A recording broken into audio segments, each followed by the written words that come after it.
All right, welcome back. Here we are, and here's a quick update on where we are since we joined the Shinobi Thieves. So, we moved south here down to this other village or city. This is actually a very major United Cities, a big city in Kenshi terms. So this is called Hinge and Trader's Edge. This is like one of the main cities. So this is like where the Traders Guild is headquarters and stuff. So, anyways, while we were here, I think we moved down here. We had to get out of uh, Halfton, move out and do more stuff. So we moved this way just to kind of try to move south. We got to the city. While we were here, I think we were doing some training at Shinobi Thieves, and this war attack. Now this is part of the Lost in Ashlands uh, world overhaul, but the Holy Nation is attacking. Oh, actually, ironically, I just remembered that's why we left Heft, as I saw a Holy Nation assault about to happen there, and I didn't want to be around for it at the time, so we just ran away and ran down this way. And sure enough, funny enough, like the next day, this place got assaulted. So the awesome thing about it, and what I wanted to talk about here, is bounties and how you can make some money. Because you can see I have a decent amount of cash here now. The way I did that was you can see there's paladins that are attacking the town, and this guy's committing a crime. So once this counter goes down for him committing assault, which it's a war, but they still get bounties. The enemies get bounties on them as they're attacking. Um, we'll find it. This guy here, like this guy here has, you can see has a $2,500 bounty, 2,500 cat bounty on him. So what I did was I was just trying to stay out of. You can see we still got hurt. She even got KO'd. I think they both got KO'd a couple times, but we tried to stay out of fighting. I did that by putting them on passive so they weren't actively engaging people. And I just ran around collecting people that were on the ground. This is kind of the fallout of this, by the way. Here's the thief boss. They're unconscious on the ground. Some bad things happened here. I think somewhere around here.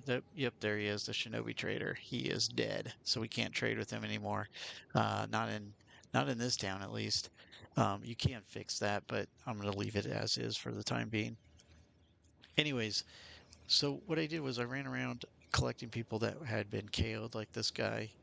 He's still committing a crime technically because apparently a counter hadn't run out, so he'll have a bounty once that finishes of some sort. It may or may not be too high. A lot of times they'll just get like $500, but the guys that are tougher fight for longer and they will get a higher bounty. So his bounty is for assault.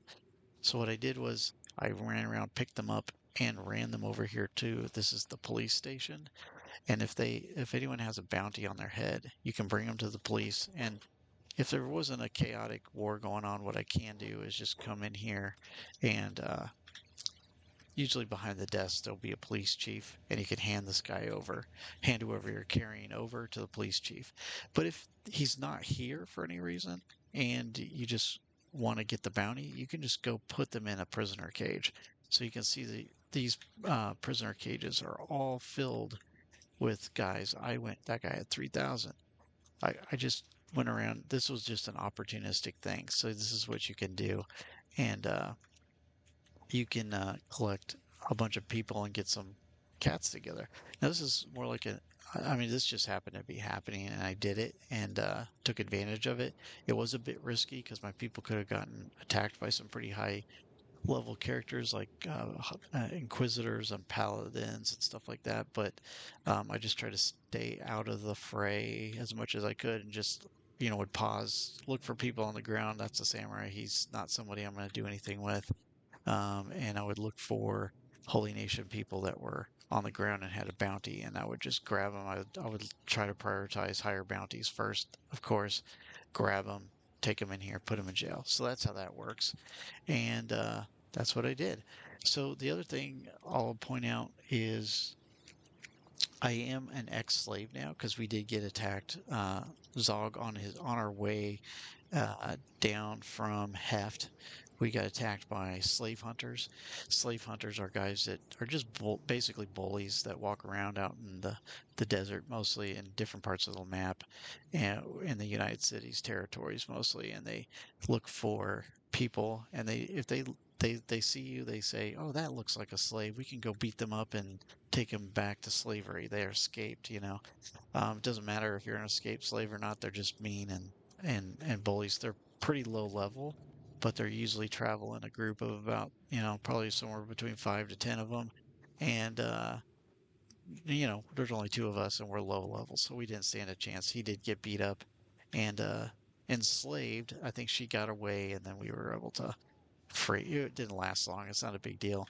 I'll try to demo that actually happening and capture it. It's not a huge deal, but the thing that about it is that I'm now you'll see I'm discovered and I'm an ex-slave. So you have different statuses. You have escaped, you have slaved, slave, escaped slave, and ex-slave. Escaped slave means it's like your status is anyone who sees you, they can tell you're an escaped slave. They can just tell from looking at you. And you want to try to keep your looks like a slave down as low as you can by wearing regular clothes. Don't wear rags. Get your hair restored if it got shaved off. Things like that. Um, but those people can still tell. However, who knows? You got brands on you or something. I don't know. They can tell that you're still a slave or that you are a slave. Eventually, this goes away, so you can say time remaining is for 53 hours. I also have a $1,500 bounty on me for stealing things from people while this battle is going on, but that's neither here nor there. So, yeah, that's kind of it. That's how slavery works. That's how you might, that's what happened to us at least. That might be something to consider if you want to, just to be aware of if you've been enslaved. You get shackled and you have to lock pick the shackles and get them off the character. And you can run away with the shackles on, but they obviously slow you down a lot. That's the whole purpose of them to keep you from running off. And but you can take them off. If they see you lock picking them, they'll attack you because they're like, "Hey, you're being a bad slave."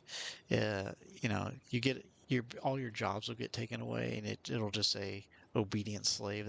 You get assigned an auto job called obedient slave, and your character will just follow. It'll say following master, and it'll just follow them around. And eventually, if you're out in the wild and get enslaved, eventually they take you to like a slave camp, throw you in a cage, and eventually you get to like a labor location, or you'll just sit in a cage all the time, and you don't starve to death as a slave. Like you don't have to have food, but your hunger will basically go down to the bare minimum. And when you're in a cage, it'll just stay right there, and you'll just be hungry and starving all the time.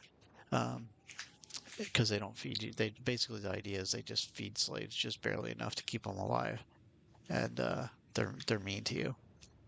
So that's that, and that kind of covered how I got some cash. From here, I'm probably gonna move. I'm gonna move on from here.